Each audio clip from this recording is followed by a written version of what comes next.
There's a moment, and if you've ever handed your money to someone else to manage, you know exactly what I'm talking about, where you sit across from a guy in a suit, in a glass office with framed certificates on the wall, and he looks you dead in the eye and says, "Trust me, I know what I'm doing."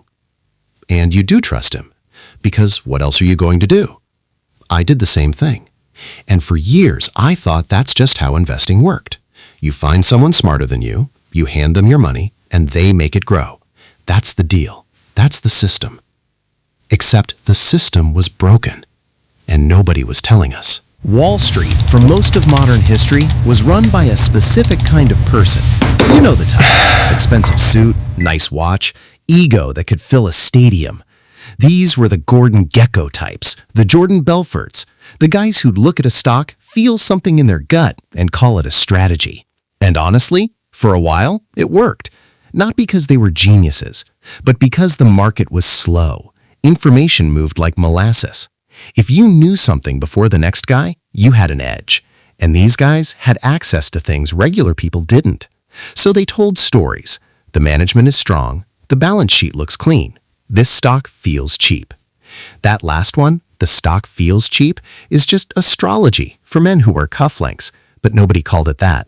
We just nodded and signed the paperwork. And then something happened that nobody saw coming. The math nerds showed up. And I don't mean that disrespectfully. I mean literal PhD-level mathematicians. Guys who spent their 20s winning math Olympiad medals and dreaming in probability distributions. And in the late 1980s, these people started doing something the Wall Street crowd had never bothered to do seriously. They started looking at the actual numbers, not the story, not the feeling, the data. And what they found changed everything, because markets weren't perfectly random. There were patterns, statistical patterns. Human behavior repeated itself. Inefficiencies opened up and closed in milliseconds. And if you could model that mathematically, you could profit from it consistently.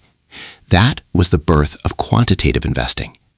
And no fund captured what quant investing could really do better than one single fund, the Medallion Fund, run by a mathematician named Jim Simons through his firm Renaissance Technologies. No stock tips, no CNBC interviews, no gut feelings, just pure math, algorithms, machine learning, statistical models running around the clock.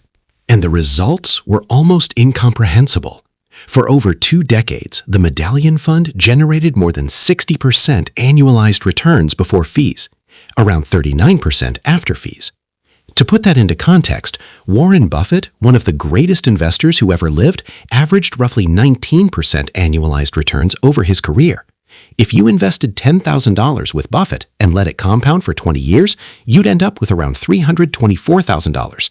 That same $10,000 in the Medallion Fund? Over $7 million. $7 million. That's not investing. That's something else entirely. But here's the part that always gets buried.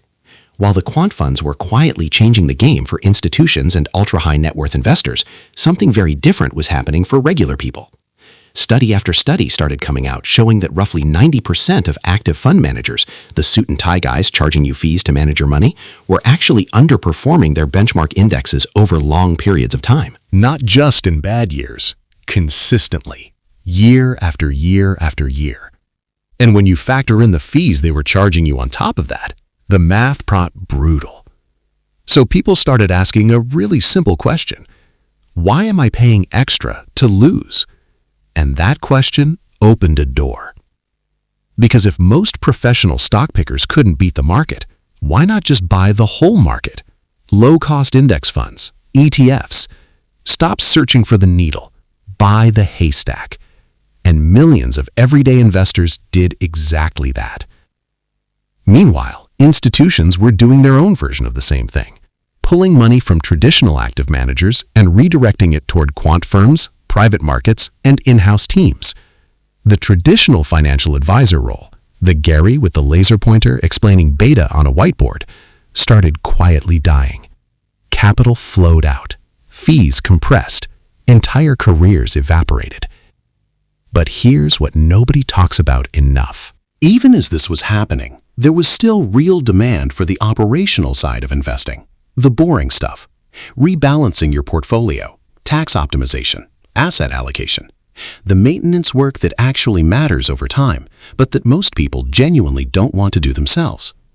That gap between what people needed and what they were willing to pay for is exactly where robo-advisors walked in. And the pitch was clean. No human manager, no 1% annual fee.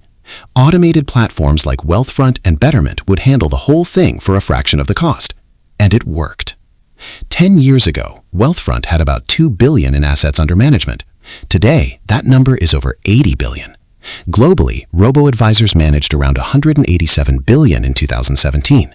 By 2023, that number had grown to nearly $2.8 trillion. And by 2027, it's projected to hit $4.7 trillion. That is not a trend. That is a structural shift. But here's what I wish someone had told me before I trusted one of these platforms completely. Robo-advisors are not what they feel like. When you sign up, they walk you through a questionnaire. Your age, your income, your goals, your risk tolerance. It feels intentional. It feels personalized. Like the platform is building something just for you. It's not. Once you finish that questionnaire, you get sorted into a bucket, a model portfolio that thousands of other people with similar answers are also sitting in. There's nothing uniquely built for you. It's a category. You're just in a category. And that's the part that surprised me, because the marketing says sophisticated, the reality says automated sorting. But here's the thing I had to eventually make peace with. Robo-advisors were never supposed to be something they're not. They weren't built to compete with Renaissance technologies. They weren't built to generate alpha or beat the market. They were built to replace one specific thing, the operational role that financial advisors used to play, the rebalancing, the tax harvesting, the allocation maintenance. And for decades, financial advisors got paid well for that operational work, not because it required genius, but because it required access. Access to markets, access to products, access to information that regular people didn't have. Then the internet showed up. Information became free. Markets became accessible. And suddenly you didn't need a guy named Rick on a trading floor to execute a buy order for you. Travel agents didn't disappear because people stopped traveling. They disappeared because booking a flight stopped requiring a phone call. And when access in any industry becomes free, the middleman doesn't adapt. The middleman gets replaced. That's what we're watching happen in real time. Quant firms replace discretionary managers for institutions. Robo-advisors are replacing traditional financial advisors for everyday investors.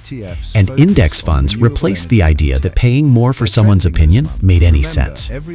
Every layer of this story points in the same direction. When technology finally reaches a stagnant industry, it doesn't just make small improvements, it rebuilds the whole thing from the ground up. And the people who understand that early aren't the ones who get left behind.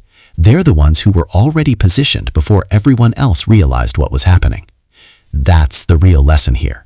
Not which platform to use, not which fund is best, but understanding that the rules of this game changed, and they're still changing. And the only way to not get caught flat-footed is to actually pay attention to the direction things are moving, because the direction right now is crystal clear.